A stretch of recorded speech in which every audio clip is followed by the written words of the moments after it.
Welcome to Talk Cosmos, the show where Sue Rose Minahan and her panel of guests bring you leading-edge astrology conversations through a journey of soul growth patterns connecting astrology's energetic cycles. Get ready to understand your path in the cosmic roots of the stars.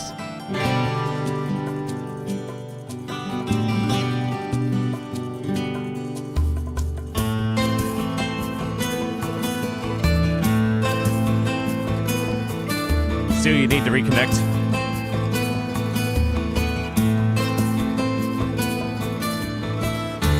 Gee, Mercury retrograde. I think, how interesting. I guess Hermes wanted to speak first. I'm Sue Rose Minahan. This is January 15th, Talk Cosmos. Insightful conversations, awakening consciousness for soul growth. And today we have a special panel.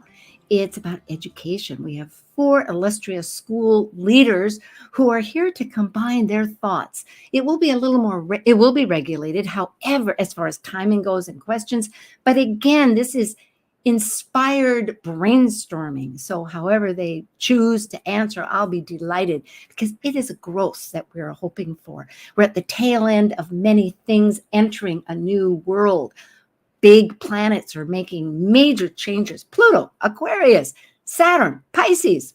That's the social energies of living. Besides dwarf planet Sedna going into Gemini, if we even want to consider that. And right now we are retrograde. So it's a good time to rethink these things. I know Hermes wanted to talk. That's why I was a little delayed. So our title tonight is Envisioning Astrology and Education, how to serve and support students seeking soul growth versus the aspiring professional astrologer. So these can be shared, but yet they often begin with different motives. With less to say and more to begin, we will begin to connect. Yes. CATIE CADGE. Let's see. Can we have these slides, Nathan? Okay. Thank you. Oops. Yeah. Thank you. Okay. Here we are in the beginning, and we'll get back to that one. CATIE CADGE is a Master Evolutionary Astrologer, and we can see, oh, well, I guess this is how it'll be. And she's certified through the Forrest Apprenticeship program. And at this point, co-created and is the Dean of Instruction at the Forrest Center for Evolutionary Astrology, called FCEA. She writes the curriculum, teaches, oversees all the courses and levels of instruction. CATIE offers astrology consultations and the founder of her own practice, Cara Evolutionary Astrology, there in Santa Cruz, California. She holds a PhD in art history, a tenured faculty member, college professor since 1999, that's a few years, at Anza College, Cupertino, California, and been studying astrology since the 1980s. And a member of our organizations of Professional Astrology, International Society of Astrology Research, and National Council of Cosmic Research, and an online teacher for 14 years. Thank you so much, CATIE. It's good to have you again. And you helped spearhead this idea that I had cooking. So here we are. My next slide is Omari Martin. And Omari Martin holds a BBA accounting degree, Master of Accounting and Financial Management degree, and he's graduating this spring with a PhD in Business Management. Accounting. He teaches accounting and finance classes in a traditional classroom online, and teaches astrology. A certified professional astrologer, life member, American Federation Astrologers, president of the Friends of Astrology, Inc., life member organization for professional astrology, and chairman of Kepler College of the Astrological Arts and Sciences, which he is representing today in that capacity too. And I'm reading this partly because we have a podcast and the podcast can't see what we can see. So I'm listening to Hermes. Omari practices and teaches natal, electional, vocational, and mundane astrology and owns Solar Wisdom And all of these will be on a slide. And Astropreneurship, which he has patented and has his own. He in 2020, Omari was on, no, it was 2021. Omari was on in May explaining about astropreneurship. So you can go back to any of those archives and see it. Omari presents at national, international conferences, NORWAC for several years, United Astrology Conference, Indian Institute of Oriental Heritage, Astrological Association of Great Britain, International Society of Astrological Research, and Friends of Astrology, where you are also the president, and several chapters of NCGR. And also a regular guest on KUBU, which I believe is in Chicago, 96.5. So thank you. Thank you, Omari. It's a treat to have you back. The third panelist is Wendy Stacey. Wendy Stacey is in the UK, and she has several degrees. She has a Bachelor of Arts, a Master's of Arts. She is also a DIP, I think, is, Wendy, what does that exactly? That is the LSA, London School of Astrology. Okay, thank you very much. And that is in Great Britain, England. Wendy is the principal of the International Mayo School of Astrology and the chair of the Astrological Association since 2002, which is now 20 years. Wendy has written numerous articles for the Astrological Journal, author of Consulting with Astrology, Uranus Square Pluto, and soon to be published 2 books, COVID-19 Through the Microscopic Lens of Astrology, we can get some understanding, and Unaspected Planets, always a rogue situation. I'm adding this. Wendy has contributed to The New Generation, The Professional Astrologer, and Bitcoin. And in 2014, Wendy received the prestigious Charles Harvey Award for exceptional service to astrology. And every fortnight, that's every 2 weeks, I believe, yes, on a Thursday, and of course, you'd need to check for your own time zone, Wendy runs a free webinar on current affairs. And you can register, and there's a link here. And that's through the Mayo Astrology. So thank you. Thank you, Wendy. It's a treat. It'll be great to hear. And last and never least is Tony Howard. Tony is the founder of astrologyuniversity.com, and his writing has been featured in the Mountain Astrologer, the anthologies Astrology, and the Next Generation, and the Book of Music Horoscopes. I think that would be fascinating. He teaches astrology online, coaches clients, hosts the Astrology University podcast, and a popular lecturer at many conferences. His mission is to make empowering astrology accessible, to increase the cross-pollination of astrological discourse through online education. I just remembered, I think I didn't add something to Wendy's, but that's okay. We're on target. I'm staying with you, Tony. Tony, the Astrology University includes courses with master astrologers and a 4-year program. And including, it also holds Dane Rudhar's library, all kinds of recordings. Go there. Their link is here, and you will be most pleased. In February of this year, through his publishing firm, Raven's Dreams Press, he's going to be republishing Dane Rudhar's book, an astrological mandala. And that's about the 360 Sabian symbols, and will be available on Amazon, which is amazing. I just last checked. It's like $175 because it's out of print. Yeah. So this is a great contribution. So wait. Yeah, don't get it now. Wait for a couple months, and it'll be a regular price. Yeah, and add in whatever you need to about Wendy. Yeah. Oh, yes, thank you. And with Wendy, did I put that down? No, I did. I meant to add it. Wendy is the tutor for, Wendy, tell me what it was. I added it, and I didn't put that slide in here. That's fine. It's just I'm a tutor for the MA program in Cultural Astronomy and Astrology for Trinity St David, University of Wales and Lampeter. Well, that's it's a bit of a mouthful. You know, it is very good because Wales has that wonderful school with Bernadette Brady and about stars. And so that's a great ability. I wish I would have added it because we tried. Well, thank you. So getting to our point here for today, let's see it. I will go to the next slide with all four of us. Oh, and myself. I have taught Cosmos, and you can check this if you do look online. There are some big questions, and these are to inspire however it fits. You'll each have just a brief time because we have an hour, less than an hour, but I trust at the half hour we can have an open conversation and you can connect with any thoughts. So whatever might inspire you, and we'll start with, I guess, Katie, what might be most critical of value for online astrological education, or approaches, strategies to best reach that diverse student audience, or fresh directions that you see online education moving ahead? All right. Well, hi, everyone from Wet and Wild Santa Cruz.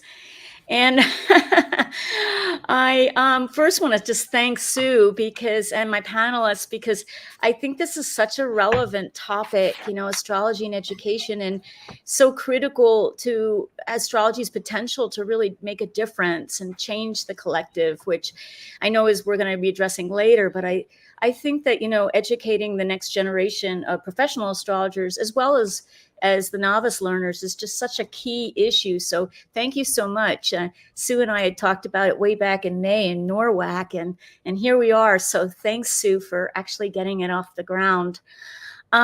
I just thought I'd start very, very, very quickly by taking us back in time, to the 1980s, because that was when I was just first getting interested in astrology. And on a side note, it was the first time that I saw my colleague, Stephen Forrest, actually live. And it was the first time I had my first professional astrology reading with Gregory Nalbandian. And I think the panelists may know the Nalbandian family as being such carriers of the torch of our sacred craft, and that those in the audience are a very important family in astrology. But Gregory, when he saw my chart, he said, "You will be in higher education your whole life." And here I was, this hippie girl, walked in right off the street. And I was like, how did he know that, And I think many of us have started out that way. We had a really good reading with somebody and we were just amazed by it. That's experiential learning. We learned through experience, right? So to get back to this idea of the 80s and 90s, and actually early 2000s as well, is that education as a whole was primarily based on old models of the teacher getting up on stage, pontificating, the professor professing, or maybe the Socratic method where the teacher would say a question and the student would answer. And astrology, it was like back in 1980 or 90s, it was like basically, unless you were fortunate enough to have a town where there was live classes or you could take a correspondence course, it was pretty hard. It was like we compiled a bunch of books and had to have a lot of self-motivation and to learn. But since that time, there's been a lot of emphasis on catering to diverse needs of students and being more student-centered in learning. And one way I could demonstrate this real quickly is I recently was in a group workshop with Vietnamese students, and they shared how much they learn through group interaction with each other and how important that is. And we hear this concept with Latinx students as well. This idea of La Familia, which is, of course, having a family or support system is really, really important, but also just being able to work with one another back and forth. And in the astrology world, we might see this in a webinar. And don't take me wrong, I love webinars. We hear the wise elder astrologer sharing their wisdom, but notice how lively the chats often are. And how is it that we can best tap into that? Because I think especially if we talk about diversity, there's this whole idea of age cohorts or age generations. And how do we bring in, especially the younger generation that learns more often in these ways? So there's ethnicity or cultural context or gender preference, but there's also this idea of tapping into different age groups. And even my age generation, I'm post second Saturn return. So we tend to like that, professor on the stage. And so how do we then incorporate all these voices? And so when I worked with Stephen in establishing the Forrest Center for Evolutionary Astrology, I've been working with Stephen for about a quarter of a Saturn cycle, about 7 years. And we got together and we were like, we want to create a school that has a variety of methods.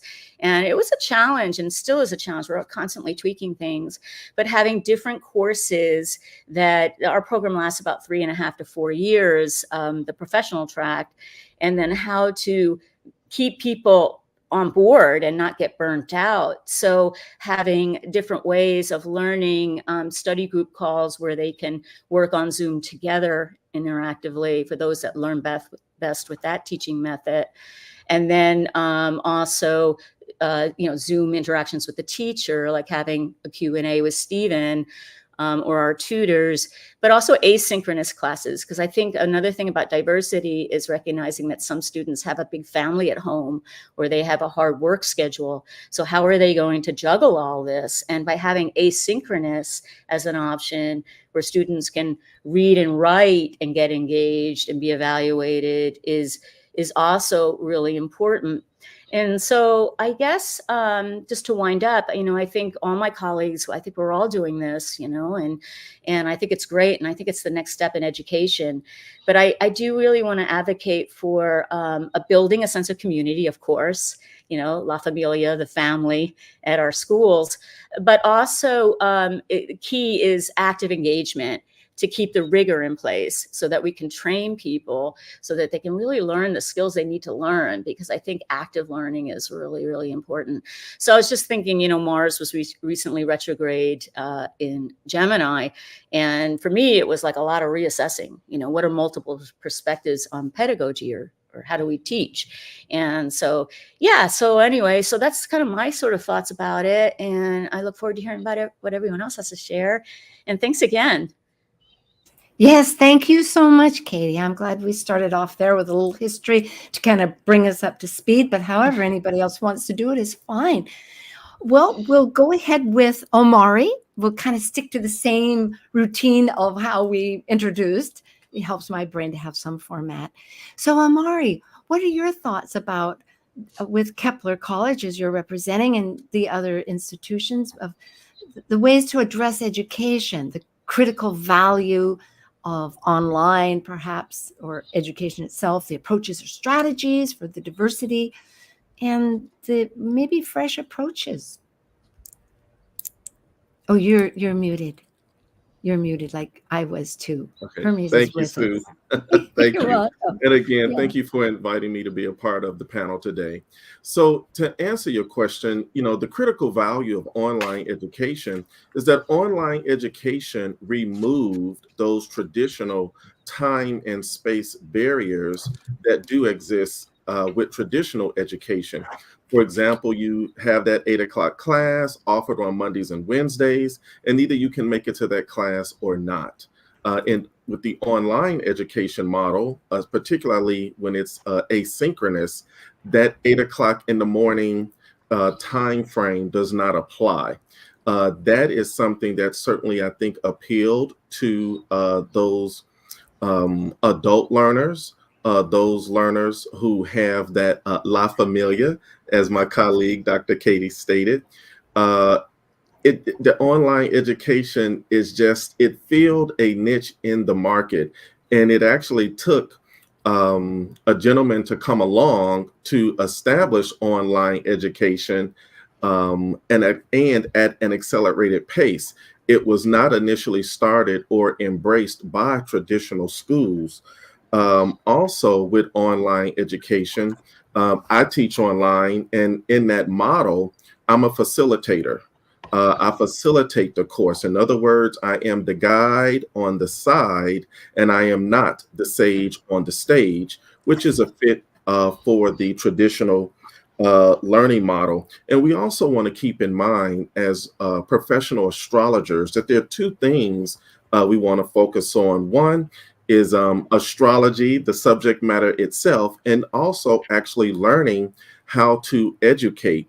For example, there are the various learning taxonomies that exist, such as Bloom's taxonomy, and we have lower order thinking skills as well as higher order thinking skills. And for those astrology schools that have different levels of learning, it's important to build that in as a part of the curriculum instruction and design, and to just move it forward. When we talk about, and I will add, as far as a diverse student body or audience, I think it works very well when the administrators, as well as the trustees, and as well as the faculty members are a reflection of their student body. Mhm. That helps. As an African American man, I do look at that, and respectfully, if it's too lily white, I question whether or not that's a safe space for me to be in. I look and I question it when I don't see diversity. And diversity is something you see at face value when you walk into a room. Either it's present or it is absent. And then for the what directions do we see online education moving in? I think just for astrology schools or astrology education, I just really like to see more research according to the scientific method. I think we have an overabundance of the anecdotal and subjective parts of astrology, which I affectionately refer to as the artsy-tartsy part of astrology, which we need that, and there's a place for that, but there's such an overabundance of it. How do we really move the ball forward with respect to not just online education, but specifically with astrology serving as the subject matter? And yeah, so thank you for asking. Oh, thank you, Omari. I love some of these notes because it brings it to a whole nother level. And you're right. I went to a very diverse school, and I was realizing it just gives me such pleasure to interact with people from different ideas. And of course, I can be represented in different ages and everything. So this is good. And I don't know if I have time to comment on all these things both, but also about, and I am studying just now with Linda Berry with vibrational astrology, if I can just commit my time. So I understand the aspect. Good. Wendy, Stacy over there, and the evening hours of England. Hello. And Hi, Sue. Thanks for having me back. yes, it's always a pleasure. And the best way is to address education, the most critical of value, online or teaching, because I know you do both in schools also, and what approaches or strategies for that diversity, and or possibly fresh directions or anything else. Glad to hear. Thank you. Well, I echo a lot of what Katie and Omari says as well. I think what is most critical of value for me is, I mean, I have a Sagittarius moon in the 9th house. So what really excited me about online learning, of course, was having an incredibly international student forum where not only will you get the diversity of students, you learn from them, they learn from you, but it's also they learn from each other. And it's amazing when you have people from, South Africa and Japan and Australia and America, and everyone is in the same classroom, and then they end up in the same WhatsApp group and the same forums and things like that. I find that, it's part of a globalization and where we're moving to. It's where we have to move to. So for me, that is what is just so valuable. And it's not just diversity in social or cultural. It's also in age, as Katie was saying. And when Katie was talking about that, it reminded me of a conference we held last year for the Astrological Association. And we were this woman who was in her 80s, late 80s, and quite disabled and living quite remotely in the UK, really moved a lot of us. She was very emotional and told us she had not been able to get to anywhere for 12 years. So it was a really big deal for her. So we always think we're catering for a younger audience, but I learned a lot from her. And there's a lot of people out there that don't get that access where online learning can, of course, do that for. I think one of the things that we, in terms of approaches, we need to learn from our students. As astrologers, we learn from our clients, and we also learn from our students. We need to adapt to different learning. I think both Amari and Katie were talking about, the old school. Yeah, I mean, I was teaching, I first taught my first class in 1989. Quite different format, quite different audience, of course, as well. Quite much different to it is today. We need to adapt and learn, but I also feel personal pressure to also keep our own teaching skills up to speed. So our approaches to learning and teaching need to adapt with the needs of an ever-changing generations as they're coming through, and they are ever-changing. I do like Amari mentioned about time and space, which is great. I love that. And, it's, I mean, I love it that students can come to classes, in their pajamas, because sometimes it's 1 o'clock in the morning or 4 o'clock in the morning, or they can turn their camera off and eat. That's what they want to do. That's absolutely fine. We couldn't do that back in the day, if you like. So, these sort of things are important. I also remember even the online learning. I mean, I held our first conference in 2007 for the Mayo School. I think we had 5 people. No one even knew how to use Skype back then, let alone, Illuminate, which is the software platform we were using. So, it's been steady. And, if one can say anything positive came out of COVID-19, it's not that, but is that, everyone realizes now they can use these platforms, and they do have access, and they have access to a lot of free material, which is great. Amari said something about research, and I absolutely agree. As a researcher myself, I'm very rigorous, and I think Katie mentioned it as well. Excuse me, in terms of rigor, it does need to be a lot more research. I think the online platforms going forward, we're getting saturated now. That is what is the very challenging and negative impact of so many schools and education programs on offer. Although I'm sitting here with 3 colleagues who have really good education programs, but my concern is there's a lot of not so great education, astrological education out there. It needs a lot of filtering. It needs a lot of rigor. And I think our jobs as professional astrologers, which we all are here, is to ensure that filtering is in place, because, as a mother of young women in their 20s, and their friends all do astrology, but, there's a lot of that they have access to a lot of bad information, which constantly shocks me. So it's really, I think it's really important that we stay tuned in and understand what is good education, and what is good research.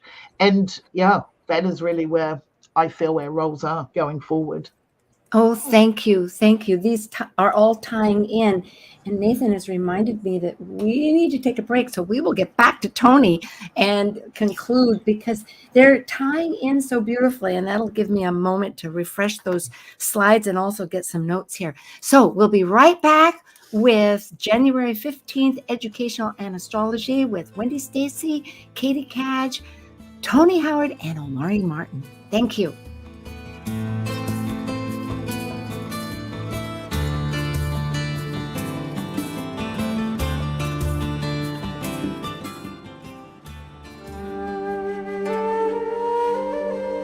While we take a break from this week's edition of Talk Cosmos, let's take a look at this cycle's archetype. We are currently in the yin period of Capricorn, ruled by Saturn, the furthest visible planet by the eye. By leaving a cycle based on meaningfulness and truth, Capricorn's energy establishes social boundaries in a structure incorporating rules, authority, and ethics.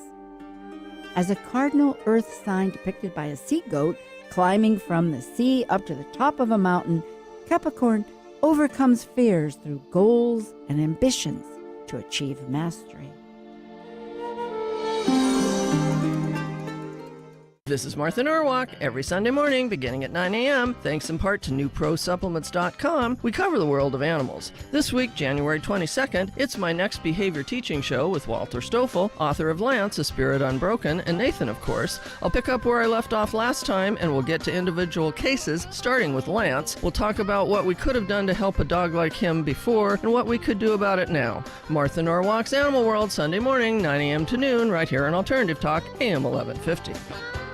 Talk Cosmos brings you leading-edge astrological conversations with hour-long programs each week on KKNW. The show goes live every Sunday from 1 to 2 p.m. Pacific. Talk Cosmos weekly programs are also available to watch live on Facebook and YouTube, along with daily chats throughout the week on the Talk Cosmos YouTube channel. While you're there, make sure you click like and subscribe buttons so you can get the full Talk Cosmos experience. Or, if you'd rather listen to the show archives with audio only, the entire podcast collection since 2018 is available on most podcast carriers. So, grab your coffee, tea, or kombucha and enjoy the show. Conversation you won't find on the rest of the dial. Alternative Talk 1150. Okay, we're back again. Tony, we'll begin with you. That's great. And let's see, I guess I should get back to my slides. Nathan, can we? Okay, there we are. And I did update them, as you will see, I believe. But I know you know the questions anyway. Generally, your feedback on the most critical value, what approaches, strategies for this diversity, or fresh directions? Absolutely. I'll try to keep it short, Sue. In terms of for your question, what might be of critical value in terms of online astrological education? At Astrology University, we kind of have structured, especially our 4-year training program, on 3 main ideas: application, engagement, and feedback. So we give students a chance to apply what they're learning. They get to really engage with the process, engage with each other's, engage with the instructors as well. And they also have the opportunity to get feedback on their work as they go. You know, I was thinking about, so many people in astrology are self-taught. And when we're self-taught, a lot of times we read a great book, and we get really inspired. We don't do something tangible with those ideas, and then we just look for the next great inspiring book. And then I've talked with students who say, I've been studying astrology for 20 years, and I look at a chart and I still don't know where to start. And so this is kind of who we created this program for. And we give students a chance to apply what they're learning as they go, and that helps with retention, of course. In terms of strategies to reach a diverse audience, that's one of our main missions at Astrology University, is to help train a new and more diverse pool of astrologers, of professional astrologers out there, so that this time, 10 years from now, we can really easily meet Omari's goal of, as we're kind of trying to create a conference or a panel or something, it's not hard at all to make it diverse. It takes 0 effort. And to that end, we have been really successful with our scholarship program. So we have financial needs scholarships, but we also have scholarships specifically targeting Black folks and Indigenous folks, First Nations folks, and that scholarship is a full ride scholarship. We make it very easy to apply, and we always have more students applying than we're able to provide scholarships for, but we do our best. And the folks who have participated in that program have been very engaged with the material, and that's not always the case when you sort of give something away for free. So I can just tell you that we do have a diverse student body, and these folks are starting to graduate from our program, and they'll filter out into the community. In terms of fresh directions, I try to stay on top of online educational trends, and I keep reading about how we're all supposed to make our materials shorter and shorter to accommodate shortening attention spans, especially among younger audiences. And I can imagine that eventually the limits of that are going to become more obvious even to those folks as they try to learn astrology, which is a rich subject and takes a lot of time, honestly, to study, which is one of the main reasons we created a 4-year program, so that students would have that sense that, I'm not going to learn this over the weekend. And As those students seek more depth engagement, I think they'll be more open to longer form study materials. But to that issue, we do try to shorten our videos within a course. So there may be an hour and a half class that we've split into 3 videos or 4 videos to try to accommodate shorter attention spans. Yeah, that's one thing that I've seen being projected, is that students are getting used to shorter and shorter formats, and that online education should try to meet that. Well, we have a full circle here, and I had to think to myself about the time span because of these incremental spots, because people tying it together, that experiential energy, such as Katie, you first introduced and has been brought up, to really integrate it, like the meaningfulness, the use, the value of it. It takes time. And I'm thinking too, with Jupiter in Aries and Taurus, is so visual, and people need that. So it's a toggle. I guess people need an overview and then time to sink in. I know I'm learning this vibrational astrology, and that's a bit how it's figured. I want to ask each one of you, though, before we finish, what you might have in your private practice or in school, however it is that's new that you would like, or coming up that you would like to identify. And we'll go backwards. Tony, I think we're in high school here, Howard. No, but Tony, I know that you have a library of Dane Ruchar, so perhaps you can begin informing people about that. Or anything else. Yeah, so, no worries. We have weekend webinars and online courses, and we have this 4-year program. But yeah, I did want to tell folks about this Dane Rudyard Audio Archives Library, which has been online for a while, but the woman who was running it is Nikki is no longer running the website. Mm-hmm. And so I partnered with her and also with Layla Rail, who was Dane Rudyard's last wife, to offer these recordings online. They're all, for free, and there's a whole resource out there of Rudyard recordings. And we're also working with Layla to get Dane Rudyard's out of print books back into print. So you'll see more of those throughout the next couple of years. And we're really excited about that. But for any of our upcoming events, you can just head over to astrologyuniversity.com/events and check out our online event calendar. And then we have a whole great archive of online classes. Yeah. Very good. True. Newsletters are really handy. I get mine. Okay. Then going backwards, Wendy, what would be, do you have, I know maybe what's on your fortnight or some other particular event or astrology conference? Well, we hold certificate and diploma programs all the time. We have online set dates, but we also have offline that people can join as well. We do have a particular workshop coming up in a couple of weeks, which is a new one. It's called Menarche to Menopause, a menstrual measure of time. And that's looking at menstrual life cycles of women through the lens of astrology, looking at it from the mundane perspective, the natal, the anthropological, the mythological, and the medicinal. So we're inviting people to come along to understand women's menstrual cycles through the eyes of astrology. So that's on the 28th of January. So you can go to the mayoastrology.com and get the details from there. And there are still discounted prices that are still available for the next couple of days. So that's it. Yeah, we're really excited about doing that. So yeah. Yeah, that's a really important transition. And just before you leave, I know it's a little over this, on every fortnight, every 2 weeks, Thursday, how does one actually tune into that? So you go onto the Mayo site, you click on the link for the events, and you register for the current climate. And basically, we have hundreds of astrologers registered. It's a conversation for those interested, whatever level you're at. It's a conversation on what's going around the world. It's not UK-centric. It is looking at, whatever's happening. We're looking at where things are going to happen. We're looking at the lunations. We're looking at the cycles. Good. And it's a very informal hour and a half. So it's very casual. Wonderful. Thank you so much. Thank you. I know Yes, San Francisco NCGR with Gemini Brett, who is now the president, also facilitates one. And I'm involved with WASA, which is Washington State Astrological Association. And we've just begun one called Astro Chat, because this collective time for people to begin to try to converse is really important. Yeah, we started it in April 2020 when everyone went into lockdown, and Yes. we just haven't stopped. So Okay. yeah, it goes. Very good. Omari, with your school now voted to be really a popular engagement for people, what would you want to contribute of any sort that is coming up?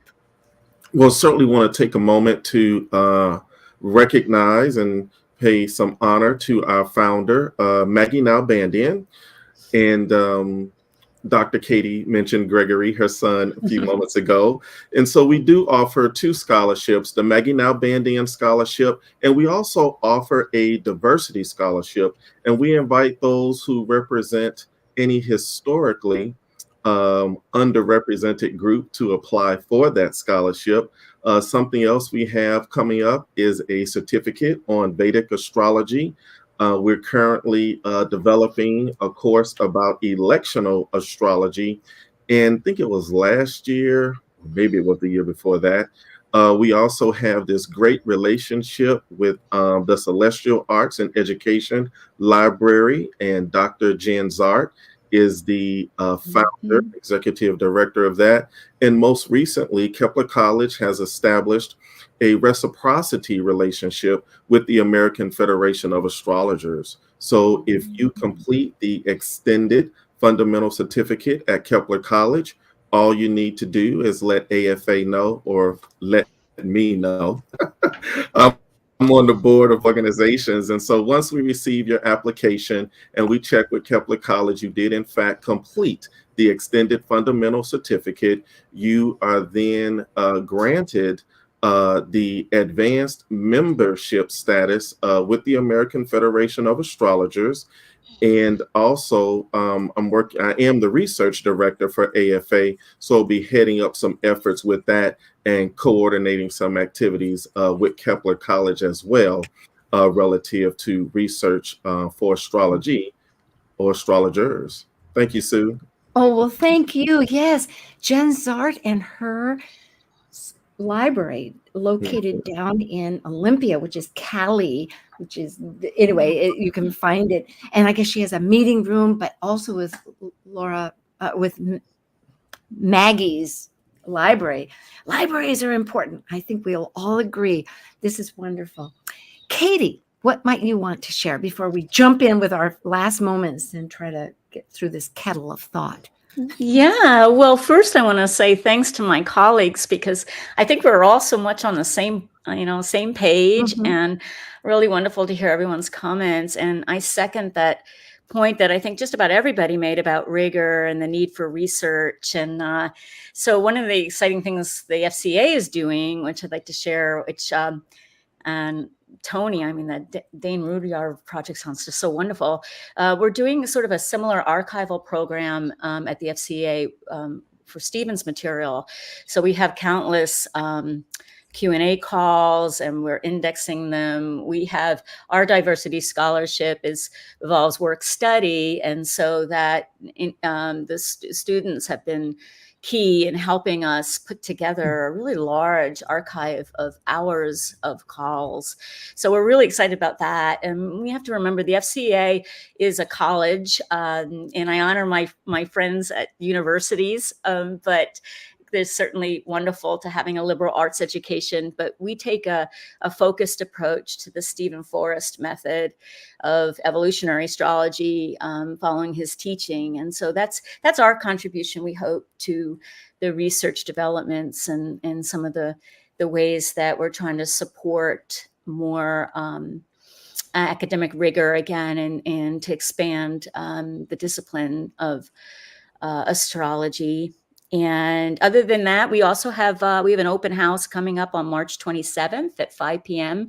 So I think it was Wendy, one of the participants, saying we just have to join our sign up for our newsletter, and that's when we'll announce our open public event. We're also doing something for Cross Days, and so we'll have a free event for people to check out the Q&A. Stephen will lead a question and answer on Beltane on May 1st, and Stephen's doing an in-person Omega workshop during Lamas, August 1st, but that's not specifically an FCEA project, but it's a lot of our tutors and myself will be there. So yeah, we're a focused trade school college, but I think we're doing our share to contribute. Absolutely. Absolutely. Well, thank you all for, let's see, I have thoughts I want to say, but I just want to make sure, do we have anything that we're missing here? The panelists, again, if you can go to this slideshow or just go to Talk Cosmos, you'll find everybody there. And also if you want to subscribe. Okay, so we can get rid of those, Nathan, and we can get to the heart of our thoughts now, because I'm thinking this is such a language. Astrology we know is a language, but as we talk about the anecdotal part, which is true, one gets like, yes, it's applicable, but this research idea, which is becoming increasingly important instead of cherry picking, as it said, but to blend these, but it makes me realize that what people love is a story, isn't it? And we get that story depending how it can still be shared. And I was thinking about the diversity. I'm throwing these out for you to think, because I took Alan Clay's class, and England, Great Britain, I must say, with your Commonwealth, immediately brings up all these different students from all around the world. It's incredible, more than the United States, it seems. Here, where it might be, even the States, it's like, do you ever really see students from the South if you're in the North? Not so much. Or the East Coast, I mean, there's somewhat more along but it's still not the same. And I found it quite intriguing to just hear people's thoughts and whatnot. Because for me, I know as a student, because I'm a perpetual student, that gaining their thoughts, but it's that experiencing it, integrating it. So, at any rate, we have a good 5 minutes. Not as much time as I thought.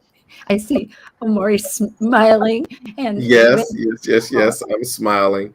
So the research is so important, but I think the pink polka dotted elephant in the room is one of quality education.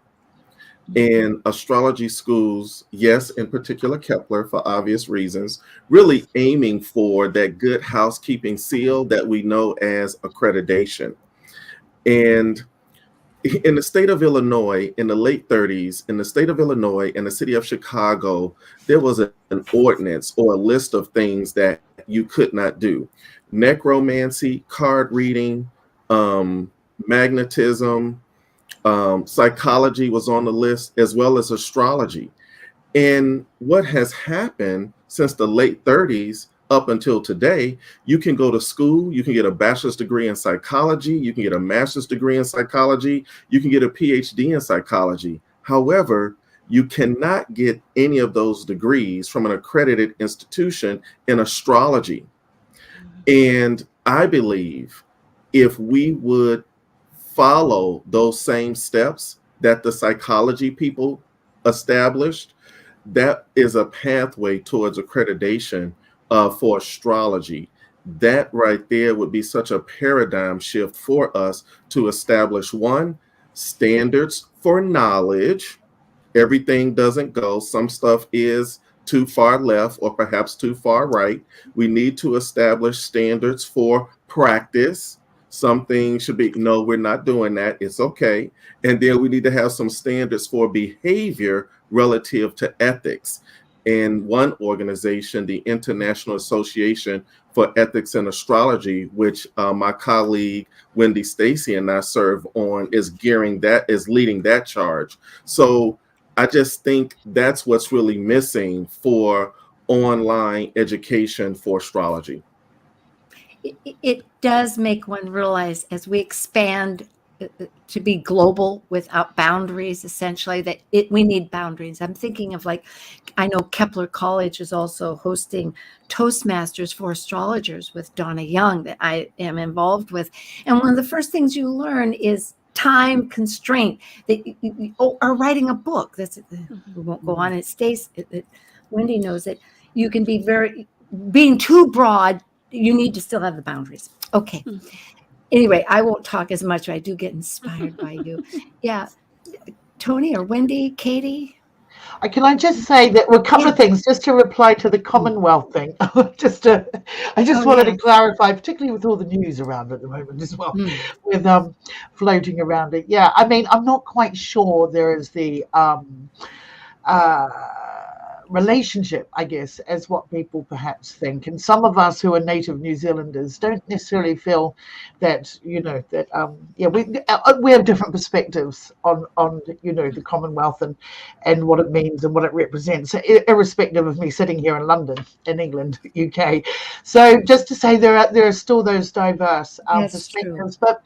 But what Amari was saying, and I absolutely agree, and I'm all for it. And I remember when I was really young and I was on a real mission with getting astrology mainstream and things like that. But then it was actually Nick Campion who had watched the movie Minority Report and came to a board meeting for the Astrological Association, and we had a discussion, the AA board at the time. This is whenever that was, I think, about 18 years ago, whenever it was, about the danger as well, and how the actual framing of how astrology in the mainstream would be a very, very incredibly hard task. Someone has to do it. But in the wrong hands as well. And I'm not saying that I'm not for it, or but we need to be. It's a lot of I mean, I've known people that have used it for employment, and that's what I'm thinking. Yeah, sorry. Well, no, Wendy, it's good. I'll just jump. It's like bread. We used to have Wonder Bread, whatever that stuff was. It was horrible. Can I chime in? As rye. Yeah, can I chime in? I think also in the spirit of Mars's recent retrograde in Gemini, that I think honoring that there's multiple perspectives. So for instance, in the formal higher educational world, accreditation involves a spectrum of methodologies, and I think we need to all be on board with that. So our school has sort of a formal certification process, and we work our students really hard, but we're in a particular methodology, and I honor those that have a more university approach. But I think we all are pretty much, I think the panel here, it's kind of like preaching to the choir. I think we're all on the same page for that. But I would like to just add one other thing in, because I know Tony hasn't spoken yet.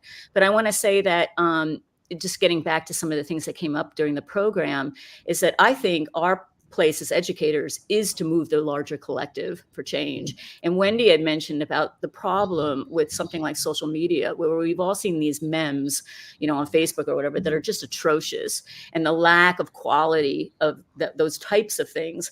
And that I think in order to get a better place, we have to take into account the middle road of reaching the general public. So what I'm getting at is that, we need a place for more rigor. We need to make more place for research, and definitely this advanced work with Stephen or with Dane Rudar and all that. But this idea of how do we touch that middle ground where we're reaching people who maybe don't know what the word ingress means, right? So we get these people, we get a social media world that is simple and then too Katie, that's good. I think. Yeah, excellent. But anyway, I just want to throw that out. Thank you. Thank you very much. Yeah, Tony, you can close us, and with the music, keep talking. We have about a minute. Sorry, Tony. No, I have no worries. I just want to say I'm really excited to be teaching astrology with a school at this moment, because we've had such a resurgence of interest in astrology, a lot of popular interest, and of course that means that there's varying quality out there. But I think that presents an opportunity for all of us here to meet those students who, reach a little bit deeper. The memes are entertaining at first, and there will be a bunch of students who are looking for something deeper, and they'll find us, and we're here and we're ready for them. So I'm really excited for this moment. Beautiful. Thank you. Yeah. It is true. And I'm thinking myself, fear, the what is it? The apparent evidence that is not happening or something, that besides the fact that the house is on fire. And so thinking that the opportunity of astrology, I don't know if it's like jazz where there's only a certain percentage of people that really love it, or if astrology can reach everybody. But yet, our goals, I think all of you have just said amazing, wonderful things. I don't know if we should have a second one to explore more, but Why it's a not? blank. Yeah, maybe. Yeah. So we can get down to like, how do we get experiential? How do we really integrate? How do we meet one another and forge that language? Well, we're beginning. Thank you, Omari Martin. Thank you, Tony Howard. Thank you, Wendy Stacy. And thank you, CATIE CADGE, Dr. Catch. Thank you, Sue. Thank you. And everybody. Thank you. Take care, everybody. Take care, everyone. Yeah, nice to see everybody. Bye-bye. And Lunar New Year For next month, 2023. week. Yeah. That's the topic, actually. Thank you for joining us on Talk Cosmos, the show where Sue Rose Minahan and her panel of guests connect soul growth patterns with the energetic cycles of astrology. Be sure to tune in next Sunday at 1 p.m. Pacific Time to continue your journey through the roots of the cosmic pathway.